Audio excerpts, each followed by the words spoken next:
টপে যে উপরে উঠেছে, ফিল্ডার কিন্তু আছেন বলের নিচে। ইয়েস, রান বার্ল সহজ ক্যাচটাকে আরো সহজ করে নিয়েছেন এবং তাসকিন আহমেদের কাছ থেকে এক ধরনের সেলিব্রেশন। হয়তো খেলোয়াড়দের সাথে কম হয়, বাট ম্যানেজমেন্টের মিটিংগুলো কিন্তু অনেক অনেক লম্বা হয় এবং প্রতিটা খেলার আমরা তাসকিন দিয়ে দিয়েছি নতুন ওভার শুরু করতে। একটু শর্ট অফ লেন্থ বল ছিল, কাইল মেয়ার্স চেষ্টা করেছেন, টাইমিং করতে পারেননি। বাট এখন যেটা বলতে চাচ্ছি যে এখন টিমগুলি সবাই দুর্বলতা খুব ভালো মতো জানে, নাম্বারসগুলি জানে, কম্পারেটিভলি সব কিছু বের করে দেন, কাকে কোথায় বল করলে বেশি আউট হওয়ার পার্সেন্টেজ বেশি থাকে। হোমওয়ার্কটা খুব ভালো হয়, হোমওয়ার্কটা যদি যখন এক্সিকিউট করতে পারেন তখন আসলে সেটার ফলটা বেশি ভালো পাওয়া যায়। ইটস অল ডিপেন্ডস অন হোমওয়ার্কটা কতখানি এক্সিকিউশনের উপরে। বাট হ্যাঁ, এখন কোন ব্যাটসম্যান কোথায় খেলেন, কোথায় রান করেন, কোথায় বেশি আউট হন, এটা খেলার আগেও কম বেশি সবারই জানা থাকে। হ্যাঁ, এবং গিভেন অ্যাসাইনমেন্টটা জিসান আলম ঠিকঠাক মতো করতে পেরেছেন বলে কিন্তু এই মুহূর্তে দুটো উইকেটের পতন বরিশালের হয়েছে। ইনফ্যাক্ট প্রথম উইকেটে তো পতন হয়েছে, সেটা তাসকিনের দ্বিতীয় উইকেট পাওয়ার ক্ষেত্রে নিশ্চয়ই একটা কনফিডেন্স তাদেরকে বুস্ট আপ করেছে।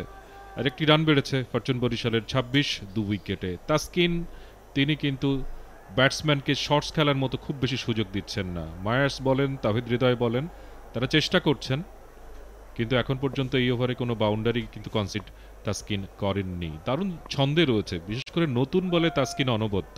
সেটা through out the international cricket, BPL বলেন, সেটা আমরা দেখে এসেছি। আর এখন মনে হয় তার অভিজ্ঞতা, বয়স সব মিলিয়ে সে তার সেরা ছন্দে রয়েছে।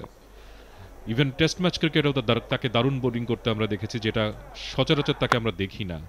বলতে বলতে এবার কিন্তু চালিয়েছেন এবং কয়েক বাউন্সে বল চলে গেল সীমানার বাইরে। এবার কিন্তু রিচের মধ্যে পেয়েছিলেন। হ্যাঁ, ব্যাটে খুব কাছাকাছি বলটা পড়েছিল, অলমোস্ট হাফ ভলি লেন্থে। খুব ভালো পিক হয়েছে ব্যাটসম্যান ওখানে, এবং কাইল ম্যাটস বোধহয় এটারই জন্য অপেক্ষা করছিলেন। ঠিক মাঝ ব্লেডে নিতে পেরেছেন। তিনি যেভাবে খেলতে স্বাচ্ছন্দ্য বোধ করেন সেরকমই একটা ডেলিভারি ছিল। একটা বলা যায় যে একটা লোপ্পা বল ব্যাটসম্যানের জন্য। হয়তো আরও বড় শটস তিনি খেলতে পারতেন ঠিক মতো কানেক্ট হলে। একটা বাউন্ডারি। ফরচুন বরিশালের উইকেট পড়ে গেছে বলে কিন্তু তাদের ধরে খেলার কোনো অবকাশ নেই। তারা একটা লম্বা রান চেস করছেন। স্কোরিং অপরচুনিটি আসলে সেটা কিন্তু ব্যবহার অবশ্যই করতে হবে। ঠিক সেটাই করার চেষ্টা করছেন কাইল মায়ার্স। টপে যে উপরে উঠেছে, ফিল্ডার কিন্তু আছেন বলের নিচে। ইয়েস, রান বার্ল সহজ ক্যাচটাকে আরো সহজ করে নিয়েছেন এবং তাসকিন আহমেদের কাছ থেকে এক ধরনের সেলিব্রেশন। তৃতীয় উইকেটের পতন ফরচুন বরিশালের। ব্যাক অফ লেন্থের বল ছিল, সেক্ষেত্রে পুল করার চেষ্টা করেছিলেন কাইল মায়ার্স। এক্সিকিউশনটা ঠিকঠাক মতো হয়নি, তার জন্য কিন্তু ফাঁদটা ওখানে পাতা ছিল, কারণ স্কোয়ার লেগ অঞ্চলে ইনার সার্কেলের ভেতরে রায়ান বার্ল প্রস্তুত ছিলেন এই ক্যাচটাকে ধরার জন্যই। সামি যখনই বাউন্ডারি খাচ্ছেন তাসকিন আহমেদ পরের বলে উইকেট পাচ্ছেন। 6 খেয়েছিলেন ওখানে তামিম ইকবালের বলে, তামিম ইকবালের কাছে। তারপরের বলে কিন্তু তামিমকে আউট করেছেন। এখানে মায়ার্সকে 4 দিয়েছেন, তারপরের বলেই মায়ার্সকে আউট করেছেন। মানে তাসকিন যখন বাউন্ডারি কনসিড করছেন, পরের বলেই কি তিনি উইকেট পাবেন কিনা আমরা দেখতে হবে আর কি। এটার পেছনে অন্যতম বড় কারণটা মনে হয় ব্যাটারকে অভ্যস্ত হতে দিচ্ছেন না লেন্থের ব্যাপারে। কারণ ঠিক তার ইমিডিয়েট আগের বলটা ব্যাটের সামনে পিচ করেছেন, পরের বলটা পেছনের দিকে। তো এই জায়গাটা ব্যাটারের জন্য অবশ্য প্রেডিক্টেড কোনো লেন্থের জায়গাটা নাই, এবং এ কারণে বোধ হয় তাসকিন এখন অনেক বেশি মাত্রা শানিত পরিচালিত। কারণ ইনিশিয়ালি যখন ক্যারিয়ার শুরু করেছিলেন শুধুমাত্র পেসের জন্যই খুব বেশি নাম যশ খ্যাতি ছিল, লাইন লেন্থের জায়গাটা নিয়ে অনেক প্রশ্নবিদ্ধ করা হয়েছে তাকে।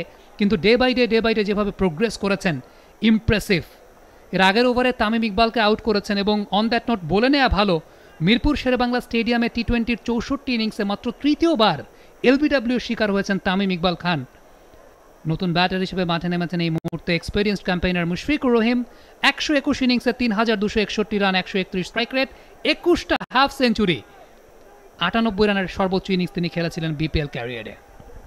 মাই গুডনেস, বিপিএলেই 3000-এর উপরের রান। মানে ওভার দ্য ইয়ার্স তিনি খেলেই গেছেন এবং প্রচুর রান। ইভেন তামিম ইকবালেরও বোধহয় 3000-এর মতো রান।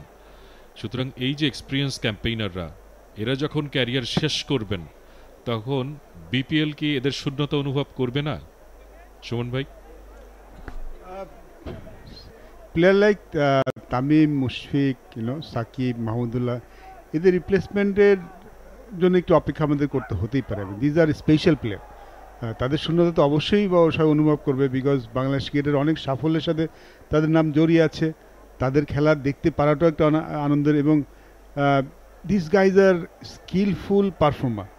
আপনি দেখবেন সবসময় তারা কিন্তু পারফর্ম করে।